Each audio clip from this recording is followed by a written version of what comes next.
네, 안녕하십니까. 사랑하는 성도 여러분, 우리가 오늘도 일상기도회를 통해서 하나님 앞에 귀한 시간을 보내길 원합니다. 우리가 오늘 함께 살펴볼 본문은 역대하 35장 20절에서 27절까지의 본문입니다. 오늘 우리는 이 말씀을 통해서 요시야 왕의 생애 마지막 장면을 함께 나누게 됩니다. 신앙의 여정은 언제나 끝의 모습이 중요하기도 하죠. 시작은 은혜로 가능하지만 우리가 앞서 보아왔던 많은 왕들이 끝이 좋지 않았던 모습을 기억합니다. 오늘 말씀은 동일하게 이 신실했던 요시야 왕이 왜 마지막에 실패했는지를 보여주는 본문이기도 합니다. 이 본문은 우리에게 깊은 경고와 교훈을 주는 본문이라 할 수 있습니다. 우리는 앞서 요시야가 회복한 유월절을 보내었다라는 것을 살펴보아왔죠. 그는 율법책을 발견했고 말씀에 따라 온 이스라엘이 하나님께 돌아오도록 인도하였습니다. 그리고 유월절을 성대히 지켰고 다윗 이후로 찾아볼 수 없었던 예배의 회복을 이루기도 했습니다. 모든 제사장이 자리를 지켰고 백성들이 마음을 다해 하나님을 예배할 때 하나님께서는 그들을 기쁘게 받으셨죠. 요시야의 개혁은 말씀과 예배를 중심으로 한 참된 모델, 부흥의 모델이라 할 수 있을 만큼의 그런 개혁이었습니다. 그러나 오늘 본문은 이 요시야의 개혁과 부흥의 끝자락에서 신앙의 균열이 어떻게 일어났는지를 보여주기도 하죠. 본문은 이렇게 시작합니다. 35장 20절 본문입니다.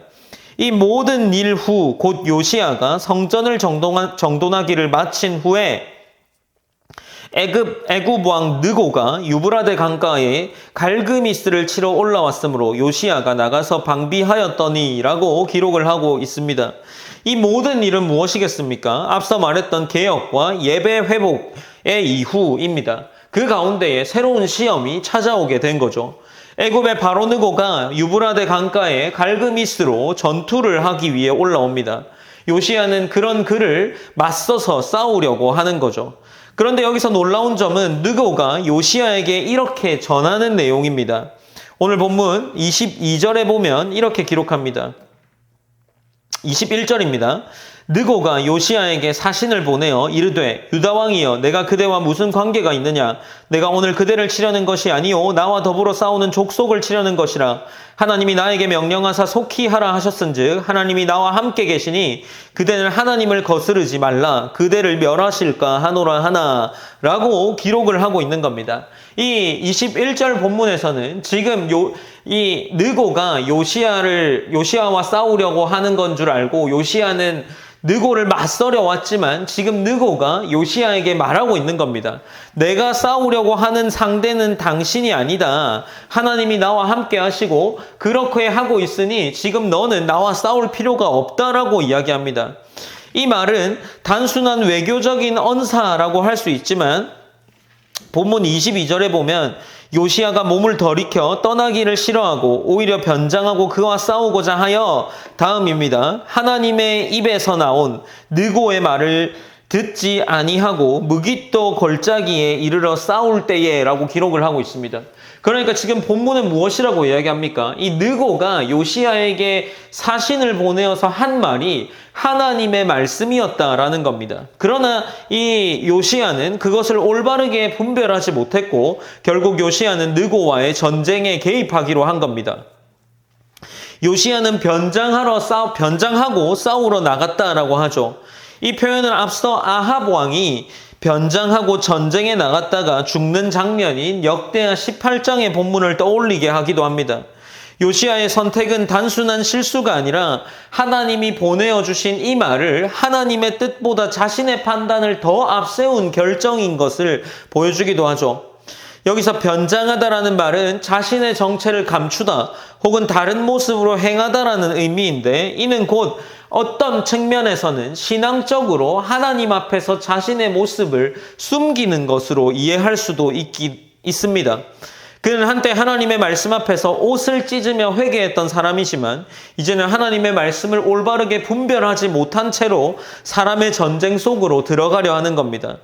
그리고 전투 중에 요시야는 적의 화살에 맞아 중상을 입었다라고 본문이 기록하고 있습니다. 이 장면은 어떤 의미겠습니까? 비극적이기도 하지만 상징적이기도 하죠. 그의 죽음은 한 왕의 패배가 아니라 하나님의 말씀을 올바르게 분별하지 못하고 떠나버린 사람의 결과를 보여주는 것이다 라고 할 수 있습니다. 요시야는 백성의 이름으로 개혁을 일으켰고 하나님과의 교통이 끊어진 채 죽음을 맞이하는 모습을 보입니다. 요시야는 이 하나님의 이름을 가지고 개혁을 일으키고 율법책을 발견해서 옷을 찢고 회개하지만 그것이 의미가 없었다는 거죠. 하나님께서는 그를 여전히 사랑하셨지만 불순종의 결과를 거두게 하십니다. 그의 시신은 예루살렘으로 옮겨지고 모든 백성이 슬퍼하면서 애가를 지었습니다. 요시야의 죽음은 온 나라의 슬픔으로 기록되어 있습니다. 예언자 예레미야도 그를 위해 애가를 지었고 백성들은 오늘까지 그를 기념하며 슬퍼했다라고 기록하기도 하죠. 애가를 부르다는 것은 슬픔의 표현일 뿐만 아니라 하나님의 뜻을 놓친 인간의 비극을 신앙적으로 해석한 탄식이라고 할 수 있습니다. 요시야의 죽음은 단순히 영웅적인 죽음이 아니라 하나님과 관계가 끊어진 거룩한 슬픔이라고 할 수 있습니다. 이스라엘은 이후에 어떻게 되었습니까? 급격하게 무너지고 남유다의 종말이 얼마 남지 않은 모습을 보이게 됩니다. 사랑하는 성도 여러분, 어떻습니까? 오늘 본문은 요시야가 경건하고 진실한 왕이었음에도 불구하고 그의 마지막이 하나님의 말씀을 올바르게 분별하지 못한 모습을 가지고 있었다는 것입니다. 그는 아마도 열심을 가지고 있었을 겁니다. 그러나 이 열심을 통해서 자신이 하나님의 뜻을 가리워버리는 결과를 낳게 됩니다. 하나님은 우리의 헌신보다 그 헌신이 하나님의 뜻 안에 있는지를 중요하게 생각하는 겁니다. 우리가 좋은 의도로 시작했어도 그것이 하나님의 뜻이 아니라면 놓을 수 있어야 합니다. 요시야처럼 시작은 순수했으나 끝은 불순종으로 마무리되는 신앙의 실패를 경계하는 것이 오늘 본문이 우리에게 주는 교훈일 수 있습니다. 요시야의 생애가 한 인간의 열심과 경건이 어디까지 갈 수 있는지를 보여줍니다. 그러나 동시에 하나님의 뜻을 놓칠 때 그 열심은 비극적인 결말을 가져올 수 있다는 것도 가르쳐주고 있는 거죠. 우리가 하나님 앞에서의 열심이 우리 스스로의 교만과 우리 스스로가 행할 수 있다는 것을 생각하게 되는 순간 우리는 올바른 분별을 할 수 없게 되는 것일지도 모릅니다.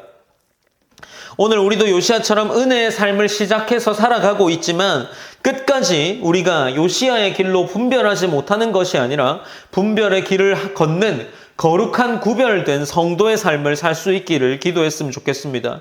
우리가 이것을 기억하면서 오늘도 기도로 하루를 시작하기 원합니다. 우리의 열심이 하나님의 뜻을 앞서지 않도록 말씀의 분별력으로 행하는 신앙이 되기를 기도하며 나아갑시다. 우리의 삶의 모든 결단과 사역이 내 의가 아닌 하나님의 뜻 가운데 이루어지기를 기도하며 나아가길 원합니다. 제가 기도함으로 오늘 일상기도회를 마무리하겠습니다. 사랑의 하나님, 감사합니다. 오늘도 일상기도회를 통해서 이 요시야 왕의 마지막 시간이 어떠했는지를 함께 나눕니다. 하나님, 요시야 왕이 열심히 가득해서 오히려 하나님을 오해하고 하나님의 말씀을 제대로 분별하지 못하는 모습을 보입니다. 하나님, 우리가 하나님과의 동행함 속에 그 하나님과의 동행함의 형통 속에서 여전히 분별하고 거룩을 추구하며 살아갈 수 있는 이 믿음의 자리에 살아갈 수 있도록 하나님이 인도하여 주시옵소서. 언제나 하나님께서 함께하여 주셔서 우리가 그 믿음의 길의 정도에서 떠나지 않게 하시고 그 정도를 걸어갈 때마다 하나님께서 우리에게 영적인 분별력, 민감함을 허락하셔서 우리의 삶이 더욱더 하나님께 영광된 삶, 하나님을 찬양하는 삶이 될 수 있도록 하나님 인도하여 주시고 역사해 주시옵소서. 모든 영광 하나님께 올려드리며 살아계신 예수님의 이름으로 기도드립니다. 아멘.